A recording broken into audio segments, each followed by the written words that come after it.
క్రీస్తు ప్రభువారు మన కొరకై రాబోతున్న ఆ దినము అకస్మాత్తుగా మీ మీదకి ఉరి వచ్చినట్లు రాకుండా మన విషయమై మనం ఎలా ఉండాలంటే పుల్లారా, మన విషయమై మనం ఎలా ఉండాలంటే పుల్లారా, యేసుక్రీస్తు ప్రభువారు రెండవ రాకడలో మరలా మనందరి కోసము రాబోతున్నారు. కాబట్టి ఆయన చెప్తున్నటువంటి మాట, మీ విషయమై మీరు ఎలాగుంటారండి, జాగ్రత్తగా ఉండుడి అని ఆయన చెప్తూ ఉంటున్నటువంటి మాట. అంటే జాగ్రత్తగా ఉండటం అంటే మన ఆత్మీయ స్థితిని మనం కాపాడుకుంటూ ఏ విధమైన తిండి వలన కానీ, ఏ విధమైన మత్తు వలన కానీ, ఏ విధమైనటువంటి ఐహిక విచారముల వలన, లోక సంబంధమైన విచారముల వలన కానీ మనము ఉండకుండా మనల్ని మనము ఎలా ఉంచుకోవాలి అని యేసయ్య చెప్తున్నారంటే, జాగ్రత్తగా ఆ దినము భూమి ఎందంతట నివసించు వారందరి మీదకి అకస్మాత్తుగా వచ్చు. అంటే రక్షించబడిన వారి మీదకి, రక్షణలో లేనటువంటి వారి మీదకి కూడా ఆ దినము ఎలా వచ్చిందంట పుల్లారా, అకస్మాత్తుగా వచ్చింది. ఎప్పుడు వచ్చిందో మనకు తెలియదు, ఎలా వచ్చిందో ప్రభు వారు చెప్తున్నారు కొన్ని మాటలు ఇక్కడ. ఎప్పుడు వచ్చిందో తండ్రికి తప్ప ఆ దినము ఏమాత్రము కూడా తెలీదు. కానీ ఒకానొక దినాన యేసుక్రీస్తు ప్రభువారు ఈ యొక్క ప్రపంచంలో ఉన్నటువంటి వారందరూ కూడా తీసుకొని వెళ్ళటానికి అకస్మాత్తుగా వచ్చేటటువంటి సమయంలో మనల్ని మనము జాగ్రత్తగా ఉంచుకోవాలి. అంత మాత్రమే కాదు కానీ, మీరు జరగబో వీటినెల్లా తప్పించుకొని మనుష్య కుమారుని ఎదుట నిలువబొట్టకు శక్తి గలవారగునట్లు ఎల్లప్పుడూ ప్రార్థన చేయుచు మెలకువగా ఉండాలి. అంటే యేసుక్రీస్తు ప్రభువారిని ఎదుర్కోవడానికి పుల్లారా, యేసుక్రీస్తు ప్రభువారి ఎదుట శక్తి గలవారమై ఆయన ఎదుట నిలవబట్టడానికి ఎల్లప్పుడూ మనం ఏం చేయాలంటే పుల్లారా, ప్రార్థన చేయాలి. ఎల్లప్పుడూ ప్రార్థన చేస్తూ మనల్ని మనము జాగ్రత్త పరుచుకుంటూ ఆత్మీయ స్థితిని కాపాడుకోగలిగినట్లయితే యేసుక్రీస్తు ప్రభువారు ఎప్పుడు వచ్చినా ఆయన ఎదుట మనం ఎలాగుంటామో తెలుసా పుల్లారా, శక్తి కలిగిన వారి ఎదుట ఆయన ఎదుట మనం నిలబడతామంట. ఆయన ఎదుట మనము చూడండి, రాయబడింది శక్తి గల వారగునట్లు ఆయన ఎదుట నిలబడాలంటే ఎల్లప్పుడూ మనం ఏం చేయాలి? గమనించండి పిల్లలు ఒక మాటను. ఒకవేళ మనల్ని మనం జాగ్రత్త పరుచుకోకుండా లోకానుసారముగా ఇక రాయబడినటువంటిగా తిండి వలనను, మత్తు వలనను, ఐహిక విచారముల వలనను మన ఆత్మీయ స్థితిని కోల్పోతే ఆయన ఎదుట మనకేం కలుగుతుందంటే సిగ్గు కలుగుతుంది. ఆయన ఎదుట మనకేం కలుగుతుందంటే పుల్లారా, యోహాను రాసిన మొదటి పత్రిక గనక మనం చూస్తే పుల్లారా, ఒకసారి 2వ అధ్యాయం 28వ వచనాన్ని ఒకసారి చూద్దాం. యోహాను గారు రాసిన మొదటి పత్రిక 2వ అధ్యాయం 28వ వచనం చూడండి పుల్లారా. కాబట్టి చిన్నపిల్లలారా, ఆయన ప్రత్యక్షమగునప్పుడు ఆయన రాకడ యందు మనము ఆయన ఎదుట సిగ్గుపడక ధైర్యము కలిగి ఉండినట్లు మనము ఆయన యందు ఏం చేయాలంటే పుల్లారా, నిలిచి ఉంటే మనకేమీ సిగ్గు రాదు, సిగ్గుపడం. ఆయన యందు మనము నిలిచి లేదంటే, ఆయన యందు మనము నిలవలేకపోతే, ఫలించలేకపోతే ఏమొచ్చిద్దంట, ఏం పొందుతామంట పుల్లారా, మనం సిగ్గు పొందుతాం. కానీ ఆయన అంటున్నాడు కదా, ఆయన ప్రత్యక్షమైనప్పుడు మనం ఎలాగుండాలంటే శక్తి గలవారమైనట్లు మనం ఉండాలంట. ఆ శక్తి మనకు రావాలంటే ఎల్లప్పుడూ మెలకువగలిగి ప్రార్థన చేయాలి. లేదు అలాగ ప్రార్థన చేయకపోతే ఆయన ప్రత్యక్షమైనప్పుడు మనకేం కలుగుతుందంటే పుల్లారా, సిగ్గు కలుగుతుంది. అంటే చూడండి, ఒకవైపు ఏమో శక్తి గలవారట్లుగా నిలవబడాలనే ఆశ మనకుంది. ఆయన వచ్చినప్పుడు ఆయన ఎదుట శక్తి కలిగినటువంటి వారిగా ప్రార్థనతో ఆ శక్తిని పెంపొందించుకొని ఆయన ఎదుట నిలవబడాలి అనే ఆశ మనకైతే ఉంది. కానీ ఆ ఆశ మనలో ఉండకుండా ఏమి మనల్ని దిగజారుస్తున్నాయంటే పులారా, అక్కడ రాయబడి ఉంది కదా, తిండి వలనను మత్తు వలన ఐహిక విచారముల వలన మనము శక్తివంతులుగా కాకుండా బలహీనులుగా చేసి సిగ్గుపడేటట్లుగా చేస్తాం. కానీ అన్ని విషయాల్లో మనం గమనించవలసిన ఒక మాట ఏంటంటే, ఏదేమైనా ఆయన మన కోసమై రాబోతున్నాడు. పరలోక రాజ్యములోనికి తీసుకువెళ్ళటానికి ఆయన మన కోసం రాబోతున్నారు. కాబట్టి పులారా, ఈ ఉదయకాల సమయంలో శక్తివంతులుగా మనం ఉన్నామా, లేదా ఆయన ప్రత్యక్షమైనప్పుడు ఒకవేళ సిగ్గునొందేటటువంటి వారిగా ఉన్నామో, కొన్ని మాటలను మనం లేఖనాల ద్వారా చూద్దాం. అయితే పులారా, ఆ విషయం అంతా కూడా మనకు అర్థం కావాలంటే మొదటిగా పరలోక రాజ్య ప్రభావము ఎలాగుందో ఏ రీతిగా ఉందో మనం తెలుసుకోవాలి. ఇప్పుడు సిగ్గు కలిగినటువంటి వారిగా అవ్వాలన్నా, లేకపోతే శక్తి కలిగినటువంటి వారిగా అవ్వాలనుకో, మనకు మొదటిగా ఏం తెలియాలి? ఇక్కడ పరలోక రాజ్య ప్రభావము ఎలాగుంటుందో తెలియాలి. ఆ ప్రభావము తెలుసుకున్నటువంటి వారందరూ కూడా శక్తివంతులు కావటానికి ప్రయత్నం చేస్తారు.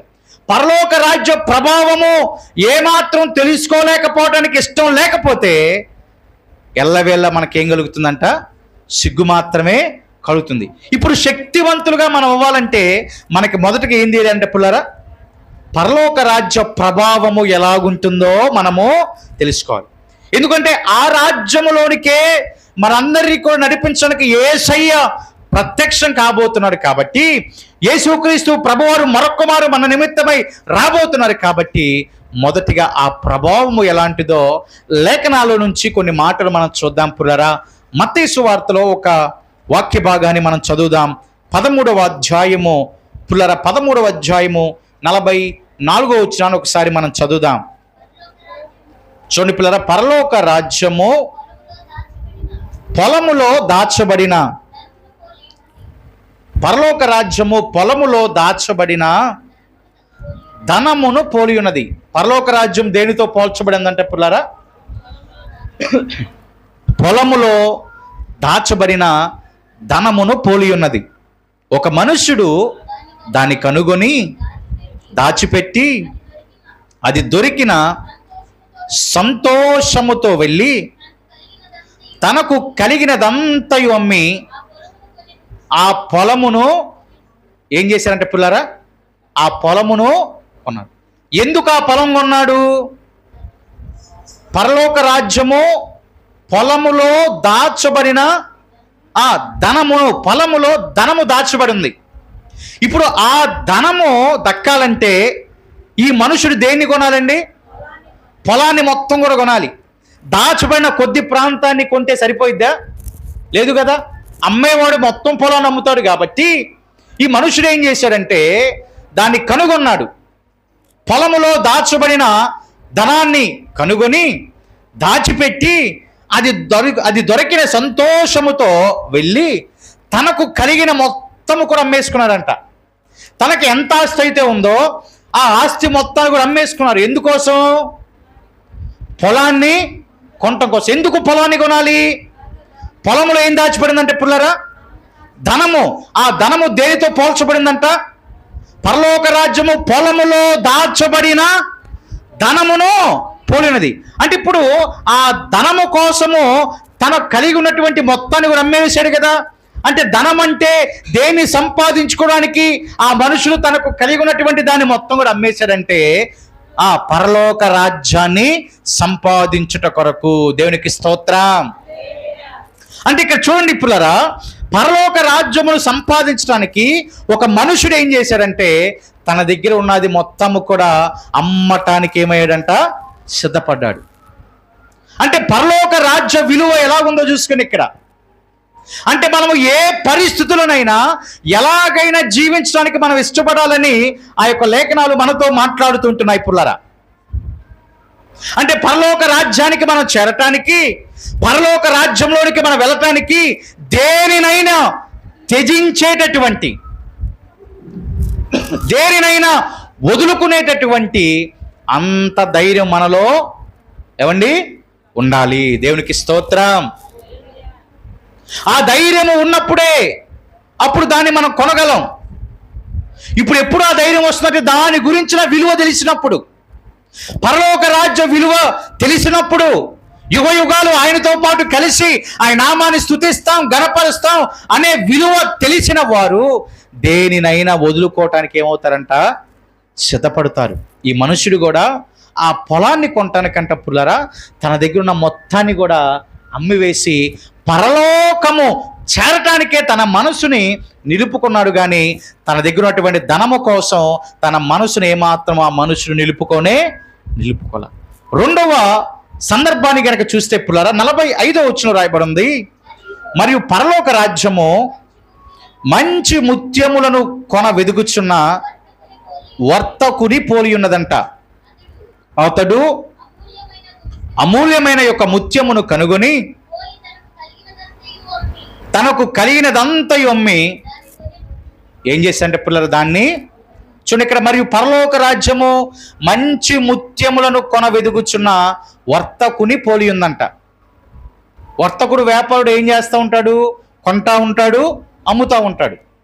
అయితే ఇక్కడ రాయబడిన మాట, అతడు అమూల్యమైన యొక్క ముత్యమును కనుగొని పోయి తనకు కలిగినదంతయు అమ్మి దానిని కొనును. అంటే ఆ వర్తకుడు ఏం చేశాడంట, అమూల్యమైనటువంటి ముత్యమును కొనడానికి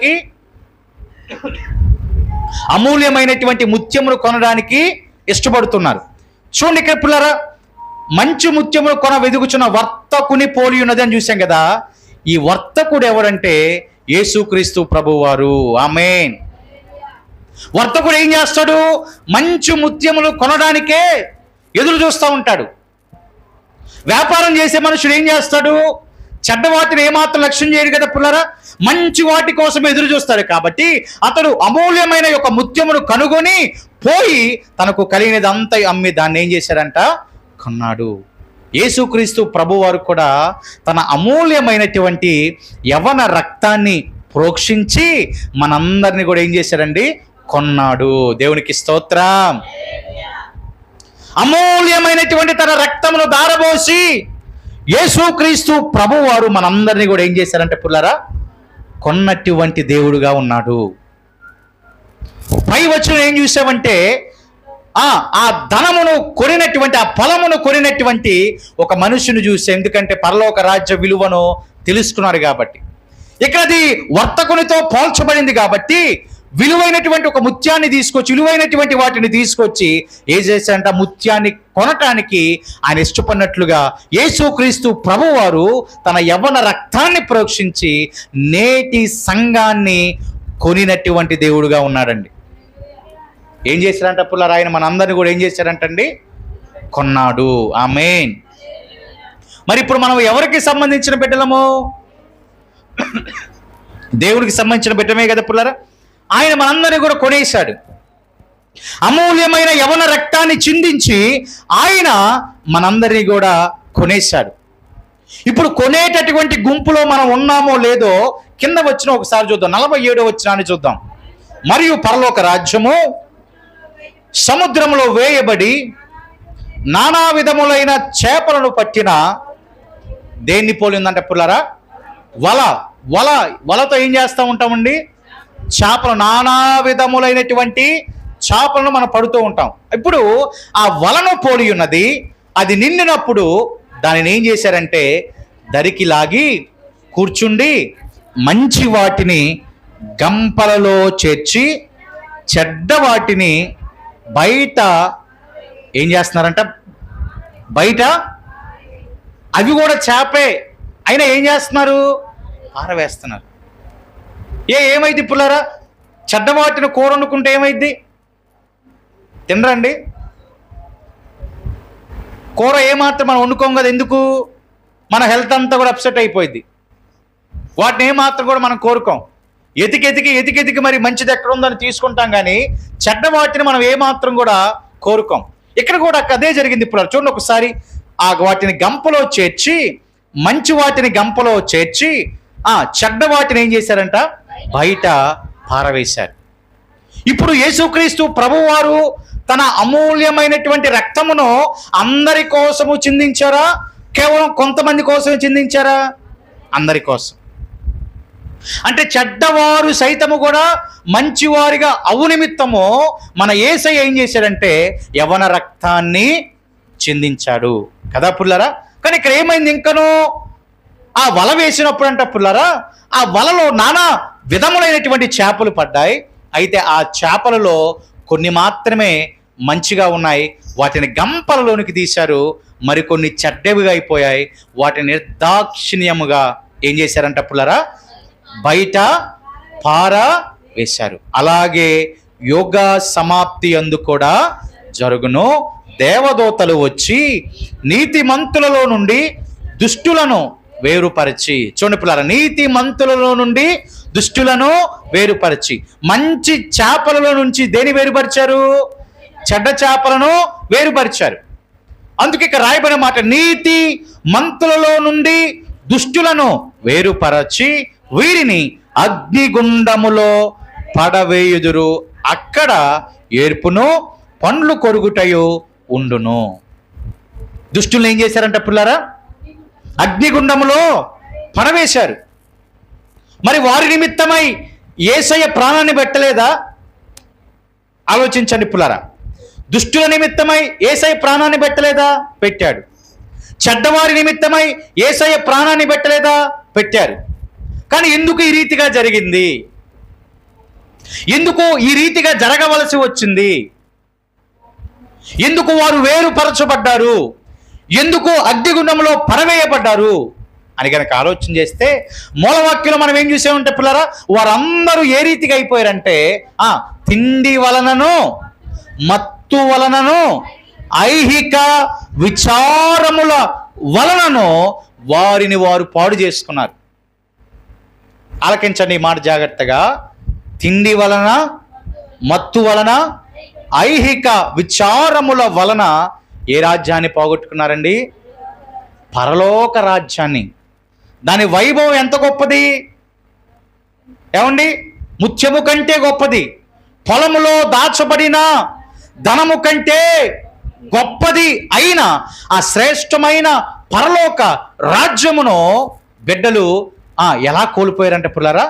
తిండి వలన, మత్తు వలన, ఐహిక విచారముల వలన కోల్పోయారంట. ఎంత బాధాకరమైన విషయం ఒకసారి ఆలోచన చేయండి పుల్లారా. అంటే చాలామంది ఆలోచన ఏమై ఉందో చూసుకోండి ఒకసారి. పరలోక రాజ్యం మీద వారి ఆలోచన ఉంటలేదంటే పుల్లారా. పరలోక రాజ్య వైభవము మీద వారి ఆలోచన మనసు ఉండకుండా ఏ పాటికి ఎంతటికి తిండి మీద, మత్తు మీద, మందు సేవించటం మీద, ఐహిక విచారములు, లోక సంబంధమైన వాటి మీదే వారి యొక్క మనసంతా కూడా ఉండిపోయింది. మరి అమూల్యమైన రక్తం ఎవరి కోసం? అందరి కోసం. ఆమేన్. మరి దాన్ని గమనిస్తున్నారా? అమూల్యమైన నిష్కలంకమైనటువంటి రక్తము ఎవరి నిమిత్తం అంటే అందరి నిమిత్తము అని బైబిల్ గ్రంథం మాట్లాడుతూ ఉంటే వీరేం చేస్తారంటే ఇంకను పరలోక రాజ్యము దాని వైభవాన్ని పట్టించుకోకుండా వారి మనసంతా, హృదయమంతా ఐహిక విచారాలు, పులరా, మత్తులో, తిండిలో ఉండిపోయినాయి. అంటే ఒక తిండి కోసం, మత్తు కోసం శ్రేష్టమైన రాజ్యాన్ని ఏం చేస్తున్నారంట? కోల్పోతున్నారు. లోక సంబంధమైన విషయాల కోసం 50, 60, 70, 80 సంవత్సరాలు జీవించే ఈ లోక సంబంధమైన విషయాల కోసం యుగ యుగాలు జీవించే ఏ రాజ్యాన్ని కోల్పోతున్నామంట? అక్కడ మరణం ఉందా పుల్లారా? ఆకలి ఉందా? దాహం ఉందా? లేదు కదా. ఏది శ్రేష్టం ఇక్కడ? ఈ జీవించే 60 లేదా 70 లేదా 80 లేకపోతే 90, 100, సరే 100 సంవత్సరాలు అనుకోండి, దాని నిమిత్తమై యుగ యుగాలు జీవించే ఆ వైభవాన్ని మనం చేతులారా ఏం చేసుకుంటున్నామంట? పోగొట్టుకుంటున్నామండి. ఎందుకంటే దాని విలువ తెలియట్లా. నేటి జనాభాకు పరలోక రాజ్య విలువ తెలియట్లేదండి. దానికంటే దేనికి విలువిస్తున్నారంట? తిండికంట. ఏమండి? తినే తిండికంట. దేనికి? ఇంకా మత్తుకి, మత్తు పానీయాలకంట. దేనికంటే ఇంకేస్తుంది? లోక సంబంధమైన విషయాలు. ఎంత దౌర్భాగ్యమైన పరిస్థితి ఆలోచన చేయండి ఇక్కడ. అంటే వారు ఎదుట పరలోక రాజ్యం ఉంది, ఈ మత్తు ఉంది. దేని కోరుకుంటున్నారు వారు? ఏమన్నా దేని కోరుకుంటున్నారు? మత్తునే. ఎదుట పరలోక రాజ్యం ఉంది, మంచి ఆహారం ఉంది. దేని కోరుకుంటున్నారంట? ఏమండి దేన్నంట? ఎదుట పరలోక రాజ్య వైభవం ఉంది, అదే కన్నుల ఎదుట లోక సంబంధమైన ఆచారం కూడా ఉంది. దేని కోరుకుంటున్నారంటండి? దేన్నంట పుల్లారా? లోక సంబంధమైనటువంటి వాటినే కోరుకుంటున్నారు. పుల్లారా, లేఖనాల్లో ఒక మాట కనుక మనం చూస్తే మత్తయి సువార్త 18వ అధ్యాయము 3వ వచనాన్ని ఒకసారి మనం చదువుదాం. వీరు మారు మనస్సు నుండి బిడ్డల వంటి వారైతేనే కానీ ఇప్పుడు వారి ఎదుట ఈ రెండు ఉంచబడ్డాయి. పరలోక రాజ్యం ఉంది, ఒకవైపు తిన్నుంది. పరలోక రాజ్యము మత్తుంది. పరలోక రాజ్యము లోక సంబంధమైనటువంటి ఆచారాలు, విషయాలు అన్నీ కూడా ఉండిపోయినాయి. ఇప్పుడు పరలోక రాజ్య విలువ తెలిసినటువంటి వారు అందరూ ఏం చేస్తారు? ఇక్కడ దానిని వెతకటానికి ప్రారంభం చేస్తారు.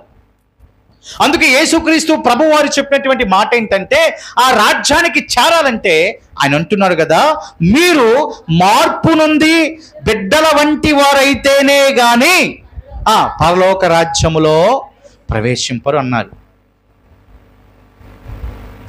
ఇప్పుడు మన ఎదుటే పరలోక రాజ్యం ఉంది, ఆ రాజ్యానికి చేరాలనే ఆశ మనలో ఉంది.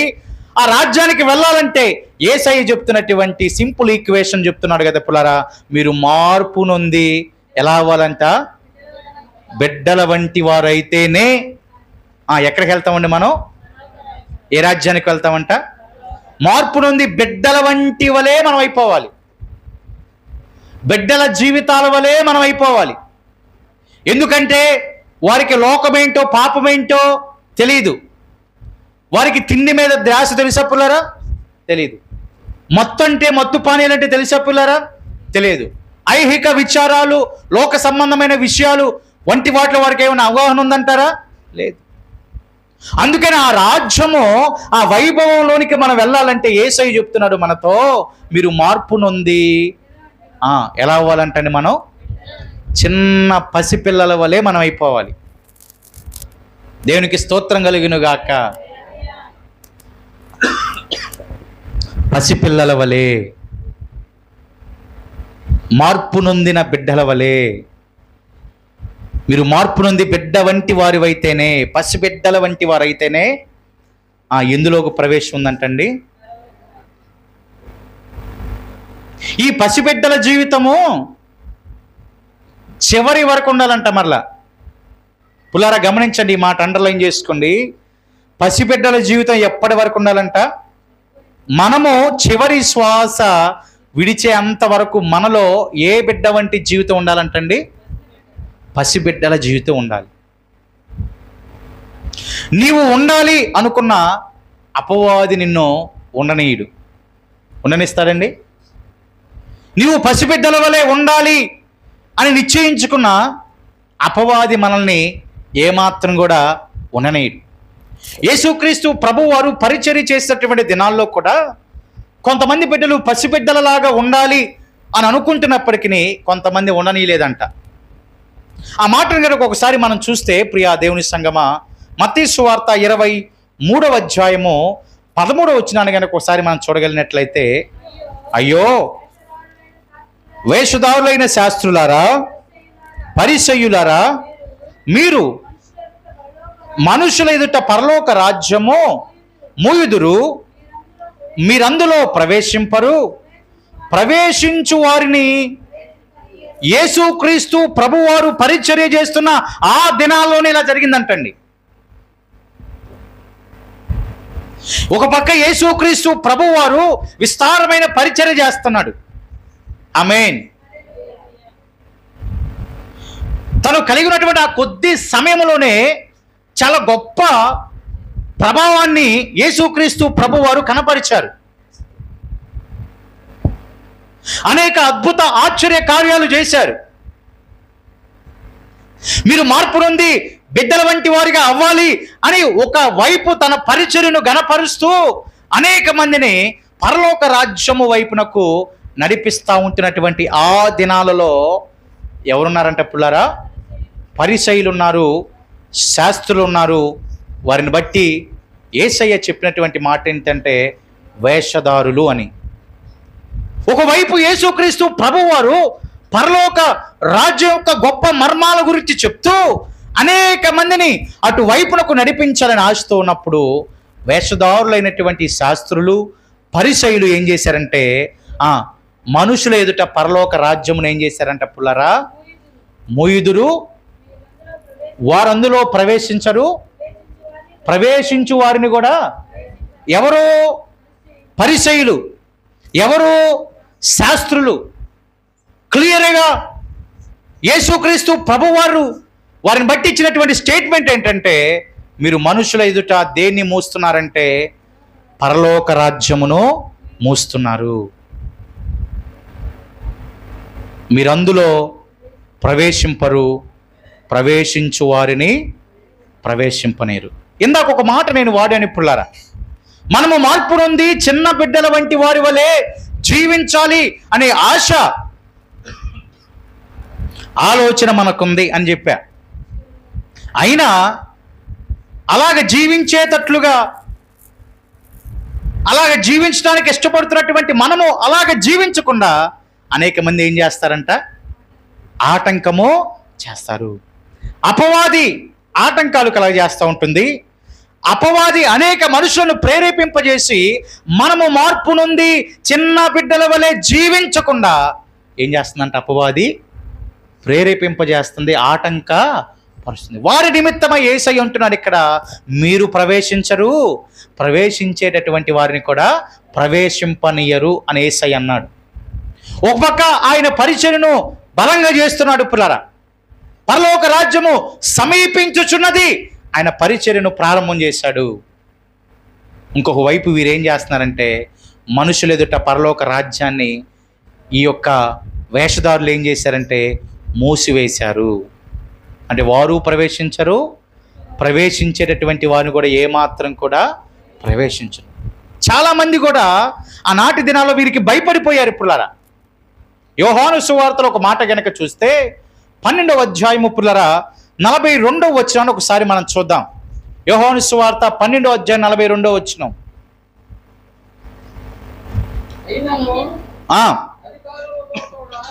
అయినను అధికారులలో కూడా అనేకులు ఆయన యందు విశ్వాసముంచిరి గాని సమాజంలో నుండి వెలివేయబడుదువేమో అని పరిసయ్యులకు భయపడి, ఎవరికి భయపడ్డారంటండి వారు?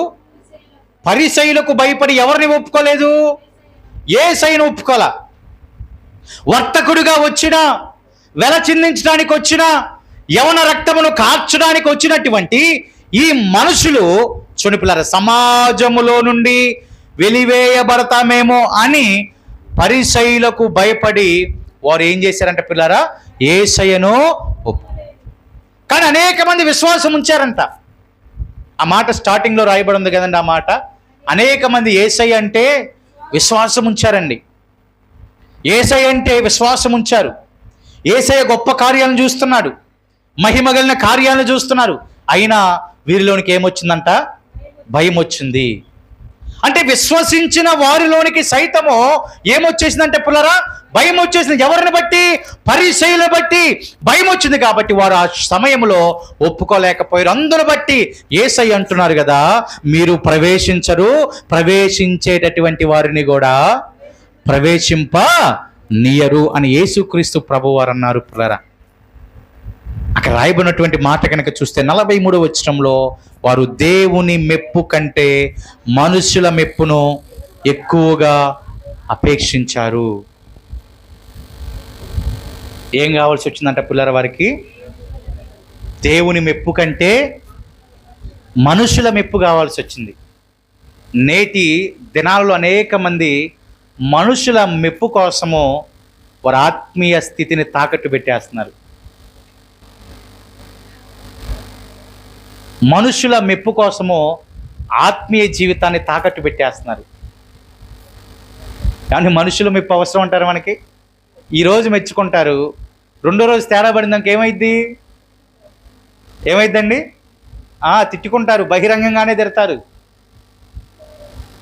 ఎవరి మెప్పు అయితే ఆశించామో రేపు వ్యవస్థ అంతా తిరగబడినప్పుడు మళ్ళా వారే మన మీద తిరగబడతారు.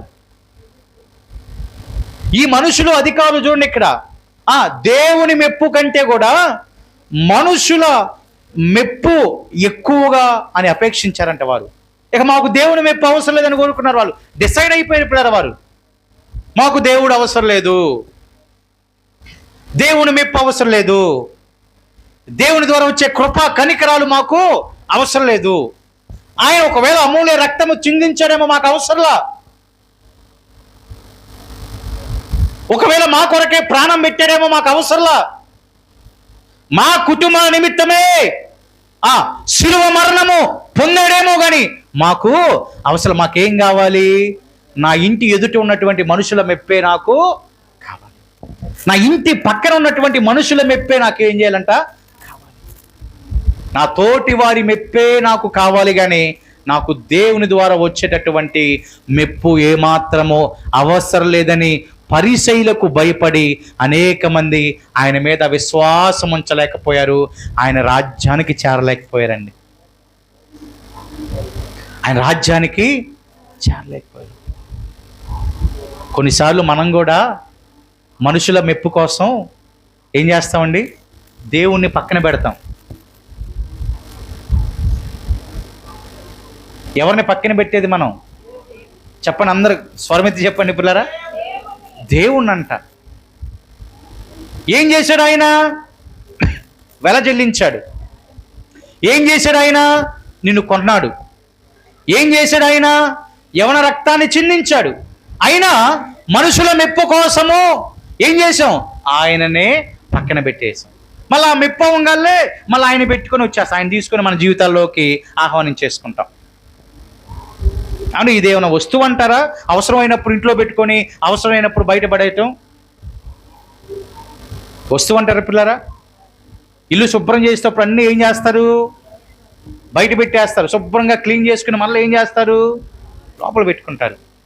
క్రైస్తవుల పరిస్థితి కూడా ఇలాగ అయిపోయింది.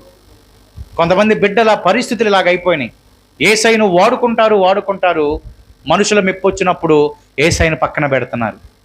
అది అవ్వగానే మళ్ళీ ఆయన పేరే చెప్పుకుంటున్నాం.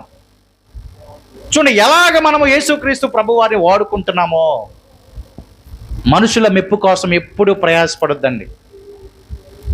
బ్రతికిన నాళ్ళు కూడా దేవునికి ఇష్టమైన బిడ్డగానే బ్రతకటానికి మనం ప్రయాసపడాలి, కానీ మనుషుల మెప్పు మనకు అవసరం లేదండి. దేవునికి స్తోత్రం కలుగును గాక. కానీ వీళ్ళు ఏం చేశారంటండి? ఇక్కడ ఎవరు మెప్పు కోరుకున్నారంట? చెప్పండి, ఎవరు మెప్పు వారికి కావాల్సి వచ్చిందంట పుల్లారా? మనుషుల మెప్పు వారికి కావాల్సి వచ్చినట్లుగా లేఖనాల ద్వారా మనము చూస్తున్నాం. యెషయా గ్రంథములో 66వ అధ్యాయం కనుక ఒకసారి మనం చూస్తే పుల్లారా, 66వ అధ్యాయం 2వ వచనాన్ని ఒకసారి మనం చదువుదాం. అవన్నీ నా హస్తకృతములే, అవి నా వలన కలిగినవి అని యెహోవా సెలవిచ్చుచున్నాడు. ఎవడు దీనుడై, చూడండి, ఎవడు దీనుడై నలిగిన హృదయము కలవాడై నా మాట విని వణుకుచుండునో వానినే నేను దృష్టించుచున్నాను. దేవునికి స్తోత్రం కలుగును గాక. నీ రూపము నేను కోల్పోయినా నీ రక్తముతో కడిగితివి.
కలిసి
మెప్పు కోసం జీవించుకున్నప్పుడులరా,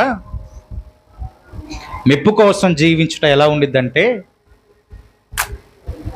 ఒకరోజు ఒక కూడికి హాజరవే నేను. చక్కగా కూడిక జరుగుతూ ఉంది, ఆత్మీయంగా జరుగుతూ ఉంది. దైవజనులందరూ కూడా ఆత్మీయ మాటలతో కూర్చున్న వారందరినీ కూడా బలపరుస్తూ ఉన్నారు. అందులోనికి ఒక అధికారి వచ్చాడు. ఒక అధికారి అంటే ఏదో జాబు కలిగినటువంటి ఒక అధికారి వచ్చాడు. బాగా తాగుతాడు, లోకంలో చేసే పనులన్నీ కూడా చేస్తాడు. ఇందాక చెప్పినట్లుగా మత్తు వలన ఐహిక విచారాలు ఆయనలో ఉండటాన్ని నేను గమనించా. తిండి ఉందో లేదో నాకు తెలియదు, కానీ ఈ 2 లక్షణాలు గమనించా. సరే, దైవజనులు వాక్యం అందించిన తదుపరి ఆయనకు సమయం ఇచ్చారు గ్రీటింగ్స్ చెప్పమని మామూలుగా సమయం ఇచ్చారు. సరే, గ్రీటింగ్స్ చెప్పడం ప్రారంభం చేసిన తర్వాత బైబిల్ వాక్యాలను చెప్పడం ప్రారంభం చేశాడు. మీరు దేవుని అందరి భయభక్తులు కలిగి జీవించాలి, యవనస్తులు జీవితాలని జాగ్రత్తగా కాపాడుకోవాలి, చిన్నదాని నుంచే మీరు ప్రభునందు ఎదగాలి, ఫలించాలి, ఆయన నామాన్ని గుర్తెరగాలి అని తన మాటలు చెప్పి తన మాటలను ముగించాడు. తన మాటలను పూర్తిగా ఏం చేశాడంటే ముగించాడు. దైవజనులు కూడా ఇంచుమించుగా అవే మాటలు కదండి చెప్పేది. దైవజనులు కూడా ఇంచుమించుగా అవే మాటలు చెప్పారు. సరే, ఈ మనుషుడు కూడా అవే మాటలు చెప్పారు.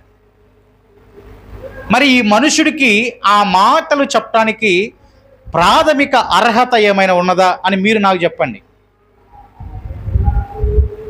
ఈ మనుషుడికి ఆ మాటలు చెప్పే ప్రాథమిక అర్హత ఉందంటారా? జాగ్రత్తగా ఆలోచించి చెప్పండి. ఉందా లేదా? లేదు. ఎందుకని? అతని జీవితం సరిగ్గా లేదు, ప్రవర్తన సరిగ్గా లేదు. అతని ప్రవర్తన సరిగ్గా లేని ఆ మనుషుడు మీరు మీ ప్రవర్తన సరి చేసుకుని అని చెప్తున్నాడు. అని పాయింట్ గమనించండి. ఇక్కడ అతని ప్రవర్తన సరిగ్గా లేదు, కానీ ఆయన చెప్పిన ఉపదేశం ఏంటంట? మీ ప్రవర్తన సరి చేసుకుని అంటున్నాడు. వినేవారు వింటారా పుల్లారా? వినేవారు వింటారా? లేదా ఆ కుటుంబం ఏదో మెప్పు కోసం ఆయనకి సమయం ఇచ్చిందేమో. అంటే మనుషుల మెప్పు గురించి చెప్తున్నా కదా. ఆయన అధికారి కాబట్టి, ఒక స్థాయిలో పొజిషన్లో ఉన్నాడు కాబట్టి ఏమైనా మాటలు మంచిగా చెప్తారని ఆశతో ఇచ్చారు. అలా చెప్పడం మంచిదే, కానీ ఎప్పుడు ఆ మనిషికి ఆ అర్హత వచ్చిందంటే ఆయన ప్రవర్తించి ఎదుటి వారికి చెప్తే ఆ మాటలకి బహు విలువ వచ్చిద్దండి. దేవునికి స్తోత్రం కలుగును గాక. ఇప్పుడు ఆయన పాటించకుండా, ఆయన ఏమి కూడా ఇలాగ నడవకుండా ఐహిక విచారాలతో మత్తుతో తూగితే ఆయన వచ్చి ఇలా చెప్తే ఎవరైనా పాటిస్తారా పిల్లరా? పాటించరు. అది మనుషుల మెప్పు కోరటం అంటే అది. అంటే మెప్పు కోసం ఆయన పిలిపించి ఆయనతో కొన్ని మాటలు చెప్పించారు. కానీ యేసుక్రీస్తు ప్రభువారు మన నుండి ఏం ఆశిస్తున్నా అంటే పిల్లరా, ఎవడు దీనుడై, చూడండి, నలిగిన హృదయము గలవాడై నా మాట విని వణుకుచుండునో. చాలా మాటలు ఉన్నాయి అక్కడ. ఎవరు దీనుడై నలిగిన హృదయము గలవాడై నా మాట విని వణుకుచును. 4 శ్రేష్టమైన మాటలు ఉన్నాయి ఇక్కడ. చూడండి పిల్లరా, దీనుడు మొదటి మాట, రెండో మాట నలిగిన హృదయము కలిగిన వారు, మూడో మాట నా మాట వినేవారు, నాలుగోది నా సన్నిధిలో వణికేటటువంటి వారు, వానినే నేను దృష్టించుచున్నాను. దేవునికి స్తోత్రం. అంటే దేవుడు ఎవరిని కోరుకున్నారు? మెప్పు ఆశించేవాడిని కోరుకుంటున్నారా? అధికారుల దగ్గర మెప్పు కోరుకునే వారిని కోరుకుంటున్నారా? ఐహిక విచారాలతో ఉండేవారిని కోరుకుంటున్నారా? మత్తుతో ఉండేవారు పుల్లరా, తిండి కోసం ఉండేటటువంటి వారిని కోరుకుంటా అంటే లేదు. ప్రభువు ఎవరిని దృష్టిస్తున్నారంటే దీనులైన వారిని, నలిగిన హృదయము కలిగిన వారిని, ఆయన మాట వినే వారిని, నాలుగోదిగా వణుకుచూ ఉండేవారు. దేవునికి స్తోత్రం. ఏమండి, ఆయన మాట విని వణుకుచుండాలంట. పొరపాటున మనకి ఆయన మాట ద్వారా వణుకు భయం వచ్చిందండి? వచ్చిందండి? పొరపాటును కూడా రాదు. పరలోక రాజ్యం సమీపించుచున్నది, నేడు రేపు అకస్మాత్తుగా ఆయన రాబోతున్నాడు, మారు మనసు పొందండి, ఐహిక విచారములొద్దు అని వాక్యము ప్రకటిస్తా ఉన్నా వారు దాని మీద దృష్టించుతారా? ఆ మాట విని భయపడతారా? ఆ మాట విని ఒడుగుతారా? దీనులై ఉంటారా? విరిగి నలిగిన మనసుతో ఉంటారా? మాట వినటానికి ఇష్టపడతారంటే ఇష్టపడరు పిల్లారా, ఏమాత్రమో ఇష్టపడరు. అపవాది అలాగ వారిని కప్పేసింది. లేకపోతే కొంతమంది మనుషులే ఏమి మారు మనసు, ఏం బాప్తీసంలే, నువ్వు తీసుకునేది ఏందిలే, అది ఉందా లేదా, రాజ్యం ఉందో లేదో నీకెందుకులే, నీ శాస్త్రుల వలె పరిచయుల వలె మనల్ని కూడా ఏం చేస్తారండి? అభ్యంతరపరుస్తారు. ఏం ఉందో లేదో ఎవరికి తెలుసు అని కొంతమంది అనే బిడ్డలు కూడా ఉన్నారండి. అటువంటి బిడ్డలకి ఏం చెప్పాలంటే ధనవంతుడు లాజరు స్టోరీ చెప్తే అర్థమైపోయింది. దేవునికి స్తోత్రం. అప్పుడు ఉందో లేదో తెలిసిపోయిద్దిగా. తెలిసిద్దండి? తెలిసిద్దా తెలీదా?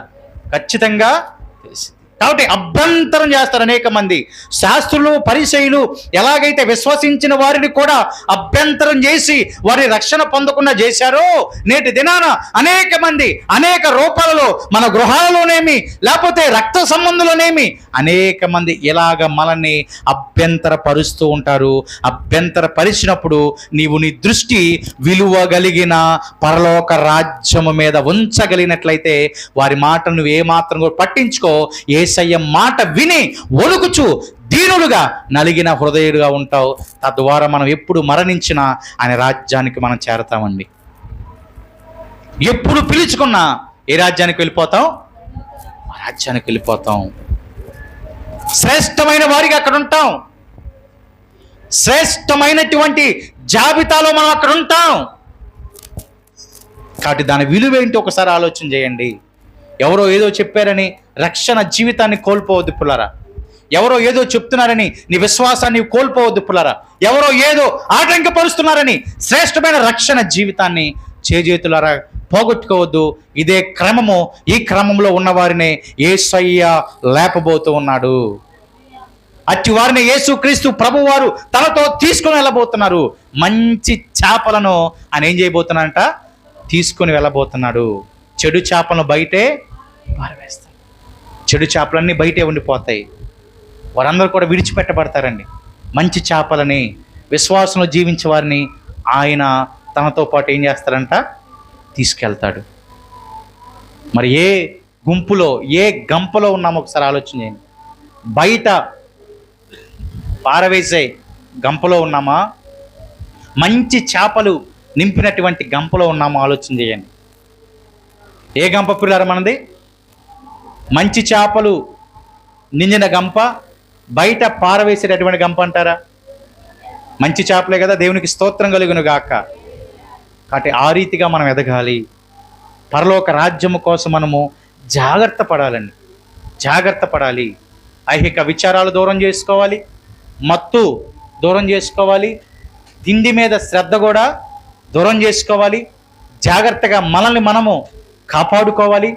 ఆయన ఎదుట శక్తి గలవారమై నిలిచినట్లు ప్రార్థనలో ముందుకు మనము కొనసాగాలి.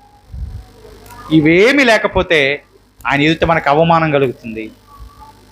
సిగ్గుపడాల్సి వచ్చేటప్పుడు, సిగ్గుపడాల్సి ఎవరు మార్చలేరు ఇక్కడ. ఈ లోకంలో సిగ్గుపడితే తర్వాత రోజు మనం సరి చేసుకోవచ్చు. కానీ అక్కడికి వెళ్ళిన తర్వాత ఇక సిగ్గుపడితే ఆయన కూడా మారుస్తాడండి? మార్చడండి. అక్కడికి వెళ్ళిన తర్వాత ఇక మార్పే ఉండదు. నేను అక్కడికి వెళ్ళిన తర్వాత మారుతాలయ్యా అంటే ఏ మాత్రం ఇంకా అవకాశం ఉంటే అందరూ అలాగే చేస్తారు. అక్కడ మార్పు లేదండి. పడే సిగ్గేదో ఇక్కడే పడాలి, అవమానం అంతా ఇక్కడే తీసేసుకోవాలి. ఆయన ఎదుట శక్తి కలిగిన వారిగా నిలవబడటానికి మనం అనునిత్యము ప్రార్థన చేసేవారిగా, అతి కృప, అతి ధన్యత, అతి శక్తి కలిగినటువంటి వారిగా నిలవబడేటటువంటి ధన్యత ప్రభు మనకు అనుగ్రహించును గాక. దేవుడి మాటలను దీవించును గాక. అందరం మోకరిద్దాం పురులారా. ప్రార్థనాపూర్వకంగా ముందుకు మనం కొనసాగుదాం. ప్రభు శరీరమును యవన రక్తాన్ని మనం స్వీకరిద్దాం. ఏ గంపులో ఉన్నావో ఆలోచన చేద్దాం. ఏ విధమైన గుంపులో ఉన్నామో ఆలోచన చేద్దాం. ఎత్తబడే గుంప లేదా విడువబడే గుంప?